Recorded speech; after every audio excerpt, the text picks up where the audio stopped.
Ito ay dahon ng pandan leaves. Ang gaganda oh. At ito naman ay dahon ng guyabano. Tapos lemongrass leaves o tanglad.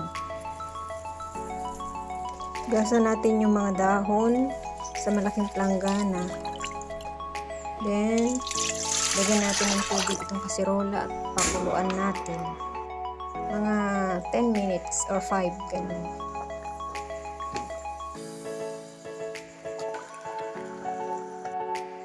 Tayin na natin yung apoy at palamigin natin.